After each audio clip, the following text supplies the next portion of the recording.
मंदिर है, नाम सुना होगा आपने, पागल बाबा सुना है नाम? पागल बाबा मंदिर है, बहुत बड़ा मंदिर है।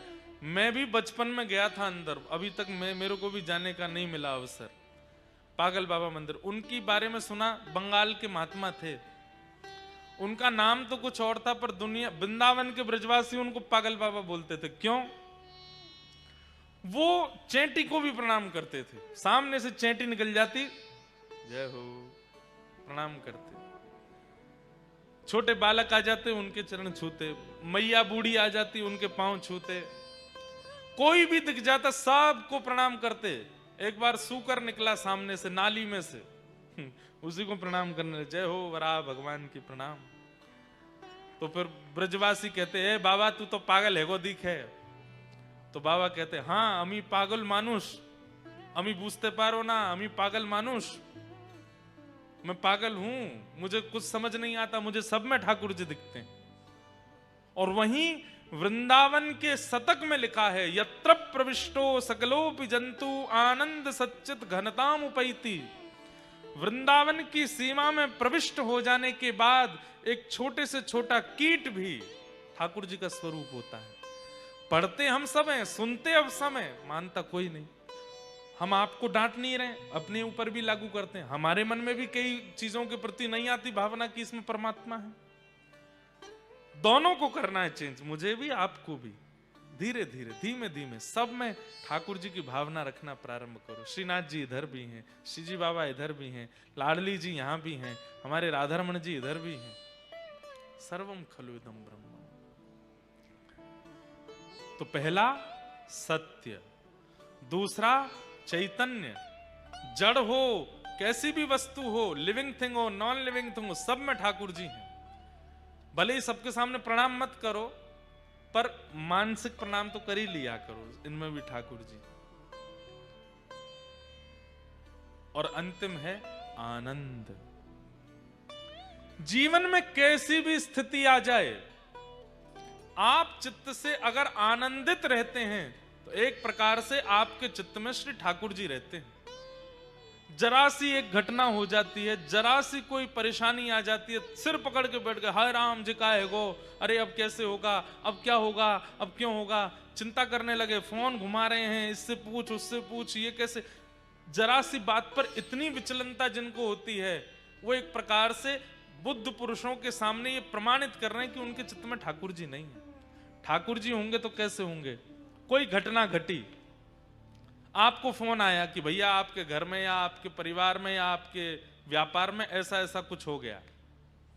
सुन करके अच्छा कोई बात, अभी हमको 1 घंटा फोन मत करना, हाँ संभालो, थोड़ी देर बैठे हैं, श्री कृष्ण गोविंद हरे मुरारे, हे नाथ नारायण वासुदेव। हे ठाकुर जी, हे श्री जी, निश्चित ही आप कोई मंगल विधान सोच के बैठे हैं, और उसी मंगल विधान को पूर्ण करने के लिए आपने ये कुछ लीला रची होगी।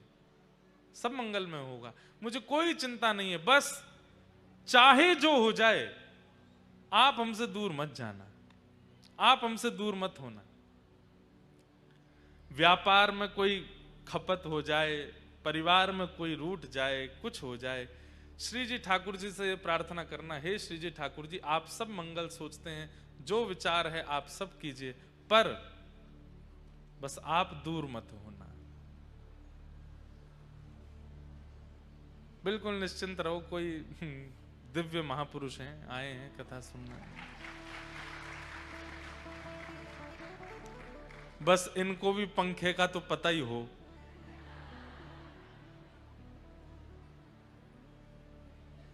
जय हो, वाह भैया।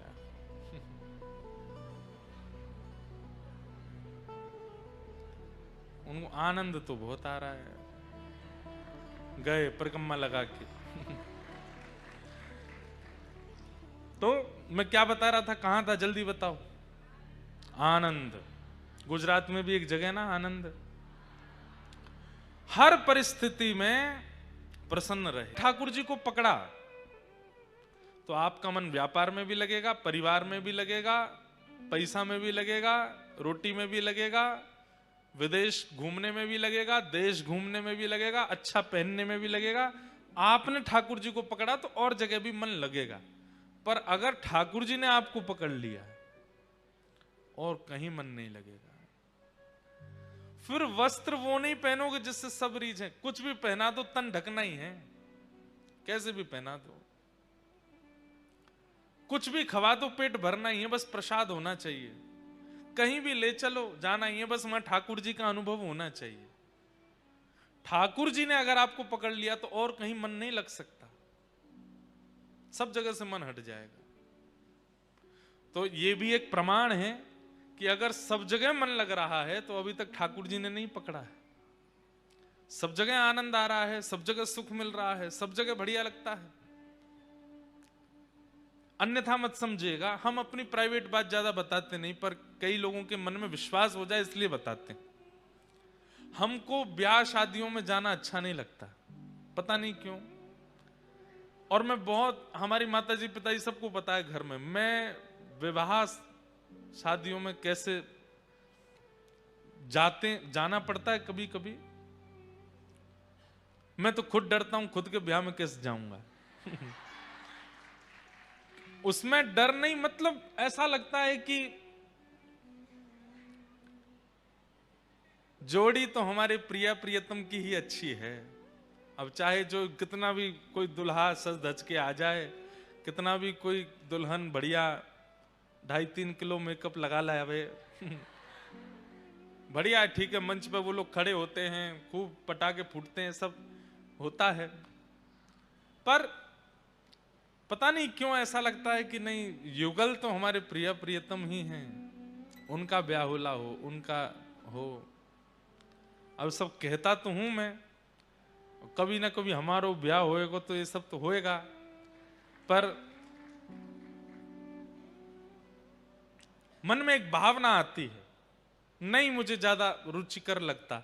और ब्याह में भी नहीं, किसी के पारिवारिक उत्सवों में मेरे को रुचि नहीं आती। जैसे लोग अपना जन्मोत्सव मनाते हैं, कई लोग फोन करके कथा भी इसीलिए कराते हैं कि हमारे इनके जन्मोत्सव में कथा, तो मैं फिर उनको फिर 2-3 साल बाद की तिथि दिलवाता हूं। बोले जन्मोत्सव तो अगले साल है 50वां। मैंने की कोई नहीं, हम 53वें जन्मोत्सव में करेंगे कथा। मन थोड़ा कम लगता है, और शायद यही एक स्थिति होगी जिसके कारण अब कथा करते हैं, थोड़ा असर तो जीवन में पड़ता है ना, तो व्यवहारिक पारिवारिक व्यवहारिक जो क्रियाएं होती हैं उनमें कम रुचि बनती है। बनेगी ही, इतनी कथा कहते हैं, ठाकुर जी की सेवा करते हैं, तो कुछ तो असर पड़ेगा ना। और भी कई ऐसी स्थितियां हैं जिनमें रुचि कम लगती है। तो ये होता ही है, ठाकुर जी जिसको अपने पास खींचने लगते हैं धीरे धीरे, वो धीरे धीरे संसार की कई स्थितियों से अलग होता चला जाता है, थोड़ा विलग होता चला जाता है।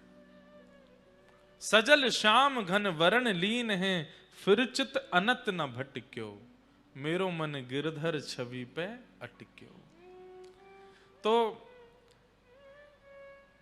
श्री नाहरमल जी महाप्रभु जी के वियोग में इतने व्याकुल रहने लगे, 32 वर्ष हो गए उनको दूर रहे रहे, अब उनसे रहा नहीं गया। अब तो हाथ पांव जोड़े पूरे परिवार के, बोले मैं जा रहा हूं। और सब कुछ होते हुए भी सब छोड़ छाड़ करके वृंदावन आ गए।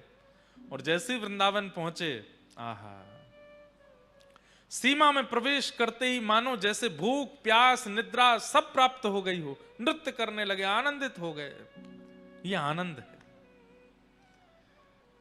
आज सोने में आनंद आता है, खाने में आनंद आता है, पीने में आनंद आता है, पर वो आनंद नहीं है, वो सुख है। बिना निद्रा के, बिना भोजन के, बिना पानी के आपको सुखी करने की सामर्थ्य केवल ठाकुर जी के धाम और ठाकुर जी की लीला और ठाकुर जी के दर्शन में है। निद्रा की इच्छा नहीं होगी। सुबह सुबह 4 बजे मंगला दर्शन होते हैं, 3 बजे लोग पहुंच जाते हैं, सोते कब हैं? सोए कब? हमारे श्री प्रेमानंद जी महाराज 2:30 बजे 3 बजे 4 बजे निकल पड़ते हैं। पहले तो 2:30-3 बजे निकलते थे। मैं कहता बाबा सोवे कम है, कब सोते हैं? उठ जाते हैं, उठ करके फिर पूरे दिन का उनका क्रम है बहुत कम। निद्रा कम हो जाती है, भोजन कम हो जाता है, जल कम हो जाता है, व्यवहार कम हो जाता है, लेकिन मुखमंडल का तेज, हृदय का आनंद, वाणी में सरसता, और बस उपस्थिति से सबके चित्त में सकारात्मकता सब प्रकट हो जाती है। क्यों? क्योंकि चित्त में आनंद है। और वो आनंद तभी प्रकट होता है जब ठाकुर जी वर्ण करते हैं। आपके वर्ण करने से नहीं होगा। आप कितनों पकड़ो ठाकुर जी को, ठाकुर जी आपको पकड़ लें।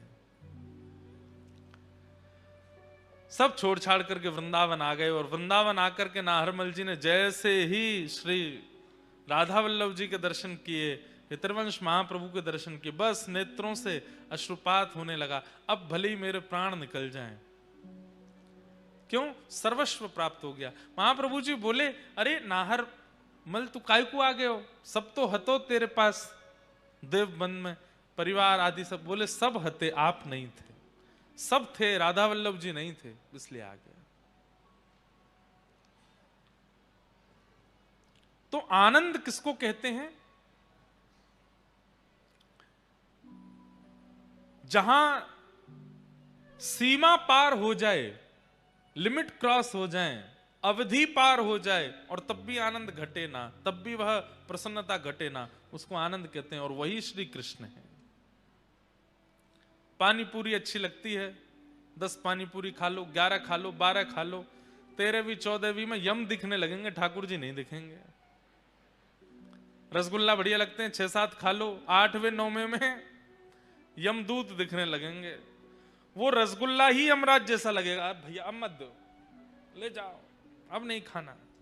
पर ठाकुर जी की भक्ति, ठाकुर जी की कथा, 3, 4, 5 घंटे निकल गए अगर कथा सुनते सुनते। उसके बाद घड़ी देख के चौंक जाएंगे, अरे 5 घंटे हो गए, मैं बैठा ही हूं, मैं सुन ही रहा हूं, मैं कैसे सुन सकता हूं? और उस समय पर अपने आप पर आश्चर्यचकित होकर के आपके नेत्रों से अश्रुपात हो जाए, वही आनंद है, वही श्री कृष्ण है। जहां अवधि पार हो जाए फिर भी सुख लगे, वही श्री कृष्ण। ऐसे भगवान के 3 रूप हैं, सत्य, चैतन्य और आनंद।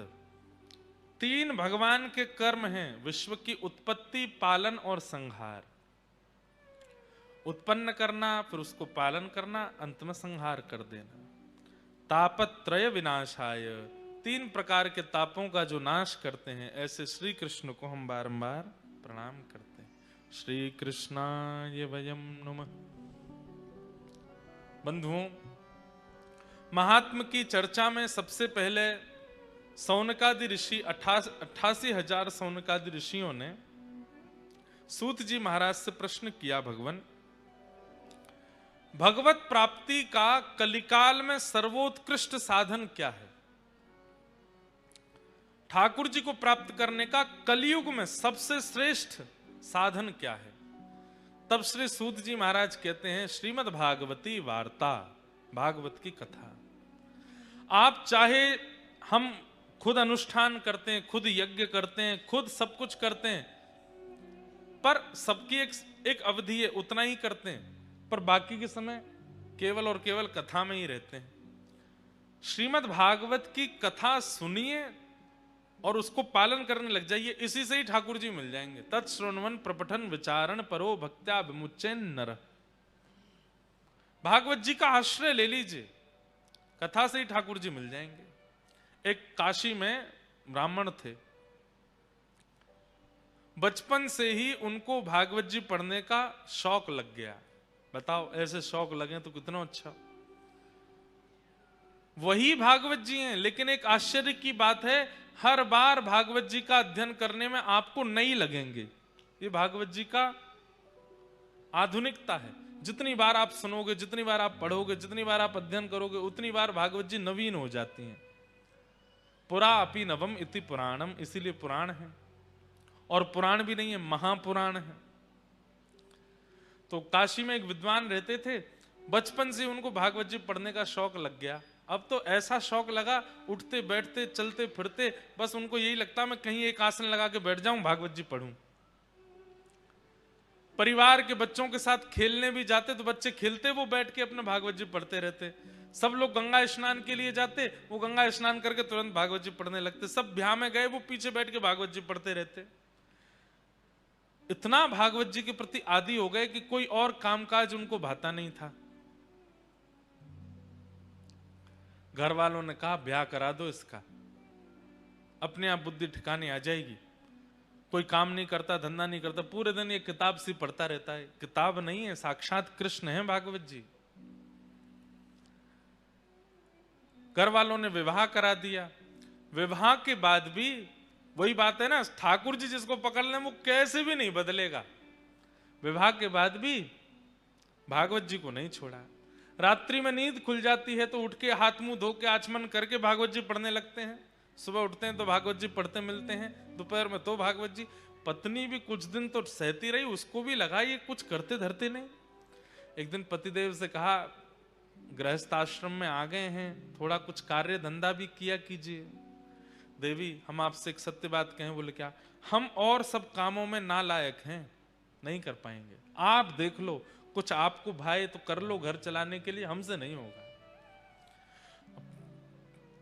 आजकल की कन्या होती तो छोड़ के चली गई होती, पर पुराने भारत के बोले अब क्या करें, हम ही कुछ करते हैं। तो वो घर घर जाती, भोजन बनाती और उससे जो वेतन मिलता उससे घर चलता था। पतिदेव कुछ नहीं करते। चलने लगा घर, 2-3 बालक भी हो गए, लेकिन भागवत जी के प्रति मोह घटा नहीं।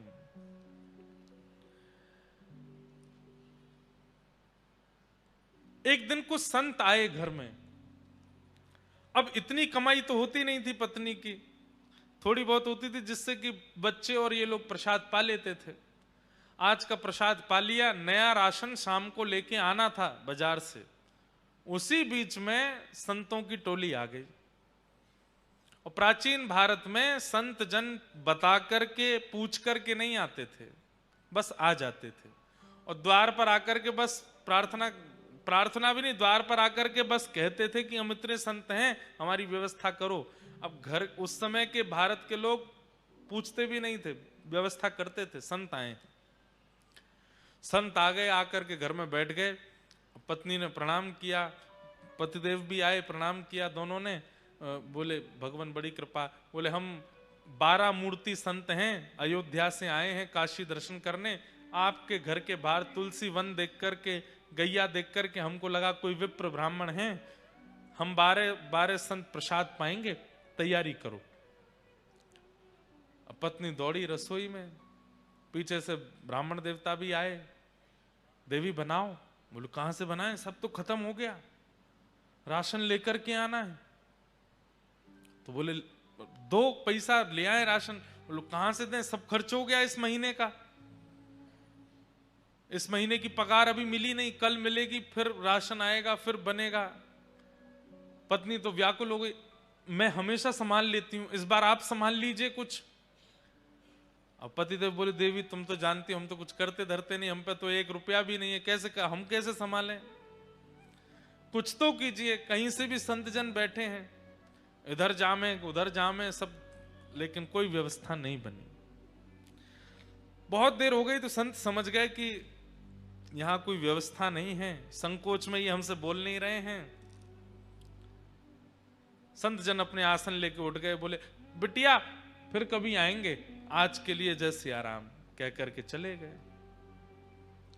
लेकिन आज इतने वर्ष बाद आज उसको बड़ी ग्लानि हुई और अपने पति से लड़ने लगी। आज आप भी अगर कुछ काम धंधा कर रहे होते तो घर की इतनी बुरी स्थिति नहीं होती। मैं घर घर जाती हूं, रोटी बनाती हूं, पगार मिलती, घर चलाती हूं, बच्चों को पढ़ाती हूं। अगर आप भी कुछ कर रहे होते तो कम से कम इतनी व्यवस्था तो होती कि कभी संत महापुरुष आ जाएं तो प्रसाद पवा दें। बस पूरे दिन भागवत जी भागवत जी भागवत जी। अरे बचपन से अब तक आप इतना भागवत जी का अध्ययन करते आए हैं, क्या दिया भागवत जी ने हमको? कुछ भी तो नहीं। आप कहते हैं इनको किताब मत बोलो, पुराण मत बोलो, ग्रंथ मत बोलो, कृष्ण है, कृष्ण है तो देते क्यों नहीं कुछ भी? इतना जीवन आपने समर्पित कर दिया, अपनी पत्नी का ध्यान नहीं रखते, बच्चों का ध्यान नहीं रखते, अपने पूरे खानदान का ध्यान आप नहीं रखते, पूरे दिन वो कृष्ण रूपी भागवत में लगे रहते हैं। क्या दिया भागवत जी ने हमको? जिस घर से संतों को भूखा जाना पड़ता हो, ऐसे घर में भागवत जी को मैं कृष्ण नहीं मानती। देवी ऐसा मत बोलो, तुम अभी जानती नहीं, वो साक्षात श्री कृष्ण है। मैं जब अध्ययन करता हूं, मुझे नृत्य करते हुए, बोलते हुए श्री कृष्ण दिखाई देते हैं। तो ऐसा है, फिर आज एक काम कीजिए। बोले क्या? अपनी उठाइए भागवत जी और चले जाइए, घर में संभाल लूंगी, बच्चों को मैं संभाल लूंगी, सर्वस्व आपकी भागवत जी हैं। जिन भागवत जी के कारण हमारे पति की स्थिति ऐसी, संतों को भूखा जाना पड़े, मैं उनको अब घर में नहीं रखने दूंगी। इतनी बड़ी बात हो गई। पत्नी के इतना बोलने पर पतिदेव बोले, दुनिया कृष्ण को घर में बुलाती है, तुम घर से निकाल रही हो। देवी इससे ज्यादा अब मैं सुन नहीं सकता, अब तुम रहो अपने बच्चों के साथ प्रेम से, मैं चलता हूं। अपनी पोथी उठाई और रोते बिलखते, ब्राह्मण देवता मेरे कृष्ण हैं, मेरे ठाकुर जी हैं, हृदय से लगा करके निकल गए।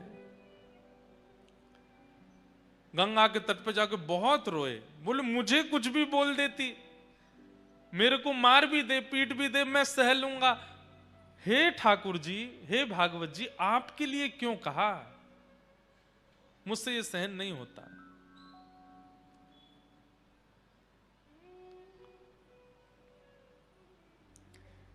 प्रबल प्रेम के पाले पड़कर हरि को नियम बदलते देखा, अपना मान टले टल जाए, पर भक्त का मान न टलते देखा। जब रोने लगे वो ब्राह्मण देवता, भागवत जी को हृदय से लगा के, ठाकुर जी से सहन नहीं हुआ। ठाकुर जी मन में विचार करने लगे, भैया ये 40-41 वर्ष के हो गए ब्राह्मण, और जब से इन्होंने होश संभाला तब से केवल भागवत जी का ही अध्ययन किया, भागवत जी का ही पाठ करते हैं, कुछ काम कुछ भी नहीं, सब कुछ मुझे अर्पित कर दिया, और आज भागवत जी के लिए 2 शब्द गलत सुन के घर से ही निकल गए। मैं जाऊंगा।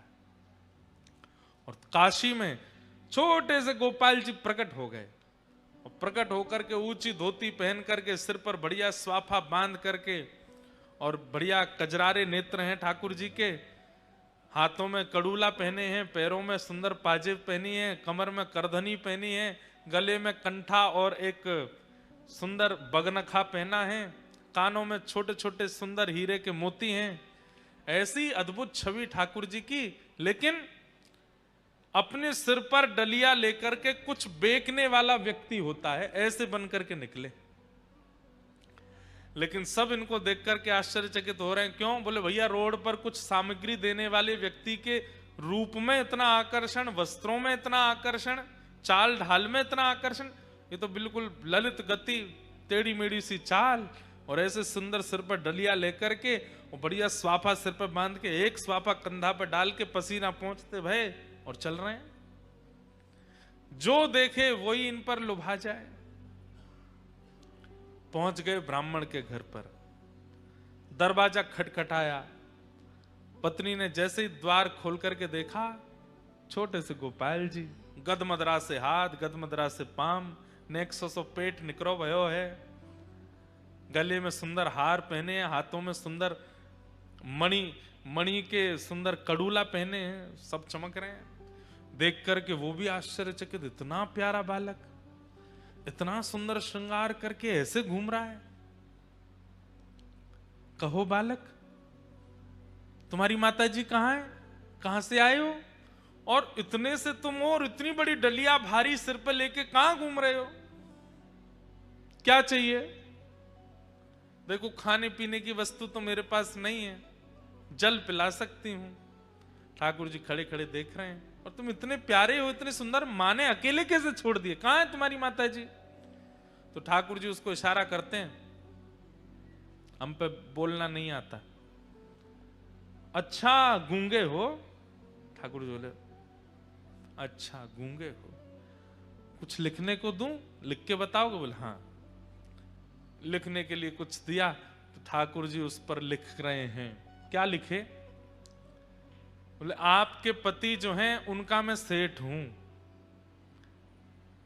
आपके पतिदेव का मैं सेठ हूं, वो मेरे यहां पर गुप्त नौकरी करते हैं और बचपन से मेरे यहां नौकरी कर रहे हैं, आज तक अपनी पगार नहीं लेकर के गए।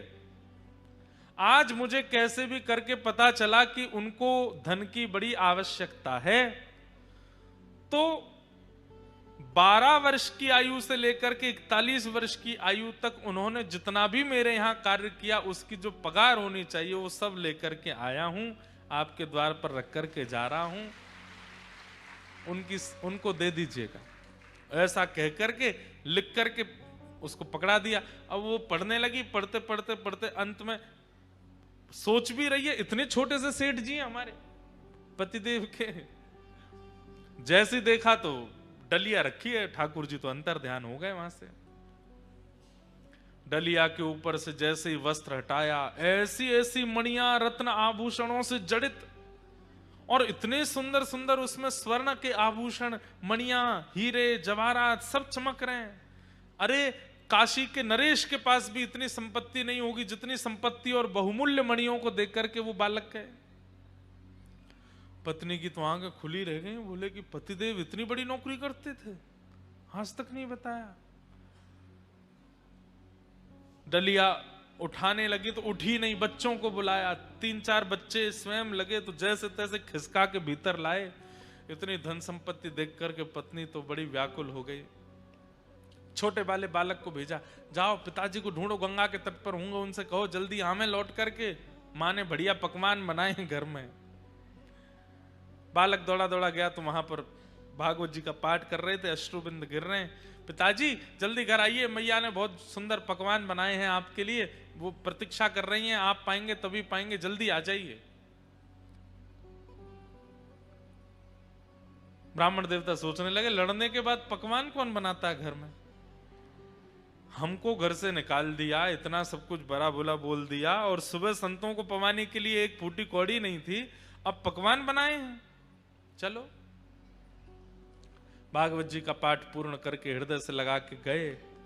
लौट करके घर जैसे ही आए, द्वार खटखटाया, इतने में तो पत्नी उसमें से कुछ स्वर्ण लेकर के बढ़िया साड़ी आड़ी खरीद के बढ़िया सुंदर तैयारियां करके आ चुकी घर पर, पूरा घर सजा दिया। जैसे ही द्वार खुला, अपनी पत्नी को इतने सुंदर वेश में देख करके ब्राह्मण देवता, अच्छा गलती से आ गया हूं, कोई और घर है शायद आगे वाला होगा। पत्नी बोली अरे यही मैं ही हूं, कहां जा रहे हैं?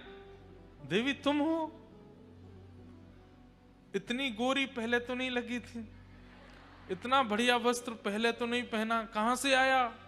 बच्चे आए निकल करके, वो भी बढ़िया सुंदर सुंदर धोती कुर्ता पहन के, तो बच्चों को देख के बोले ये कहां से लाए हो? मैं तो आज इतने वर्ष हो गए, एक एक 2 कुर्ताओं में पूरा जीवन निकाल दिया, कैसे आया भाई, ये कौन करके गया ये सब?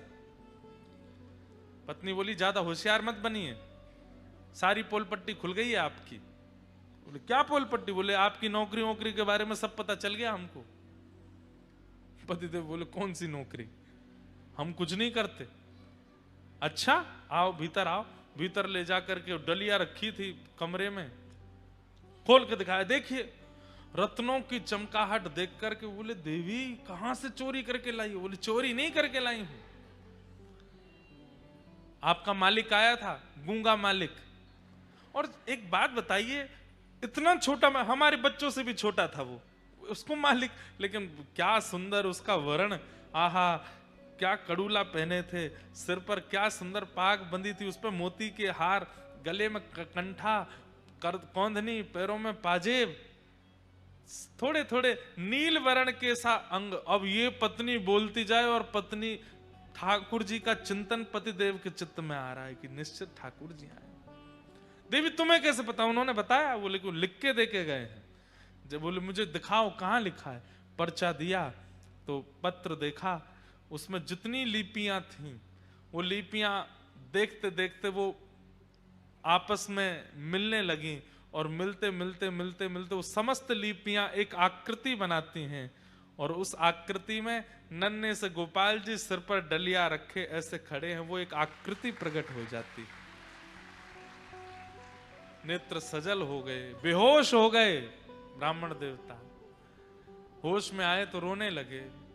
देवी वो कहां गए, कहां चले गए, मुझे बताओ ना। अरे सेठ जी हैं, तुम्हें तो पता होगी कहां है। अरे वो सेठ मेरे नहीं है, पूरे विश्व के सेठ हैं। साक्षात ठाकुर जी आए थे। और ये जो बात कहकर के गए ना कि मैंने जीवन भर उनके यहां नौकरी की है, ये भागवत जी ही, मैं अकिंचन भाव से भागवत जी का जो पाठ करता था उसी का वो पूर्ण जो भी मैंने किया है उसका वो सब वेतन देने के लिए आए थे। श्रीमद् भागवत जी को तुम कृष्ण नहीं मानती, वो भागवत जी कृष्ण स्वरूप ही आए थे और ये सब दे करके गए। श्रीमद् भागवत ग्रंथ नहीं है, पोथी नहीं है बंधु, आज आ गए हैं। प्रयास कीजिएगा, अपना आसन संग लेकर के आइए। जिस स्थान पर बैठे हैं नित्य उसी स्थान पर बैठिए। एक एक शब्द ध्यान से सुनिए और सुनने के बाद अपने जीवन में उतारना प्रारंभ कर दीजिए। एक क्षण की भी कथा छूटे ना। आप अनुभव करेंगे 8वें दिन से ही स्वप्न में, अनुभव में, किसी कृपा से ठाकुर जी की अनुभूति होने लग जाएगी। भागवत जी की ऐसी कृपा है। श्रीमद् भागवत साक्षात कृष्ण की प्राप्ति कराती है। 5 वर्ष की भागवत जी की सेवा का फल हमको मिला। श्री गिरधर लाल जी 5 वर्ष की सेवा होते ही गिरधर लाल जी मिल गए। 5 साल हुए थे कथा करते हुए, तब लाल जी आए। उसके बाद 5 साल और हो गए, 10 साल हो गए। अब 5 साल होते ही अब जनवरी में श्री जी भी आ जाएंगे, तो श्री राधा गिरधर लाल हो जाएंगे। हम तो अपना प्रमाण दे रहे हैं कि हमें 5 वर्षों में ठाकुर जी कुछ कुछ प्रदान कर देते हैं अपने रूप को। आपको नहीं देंगे।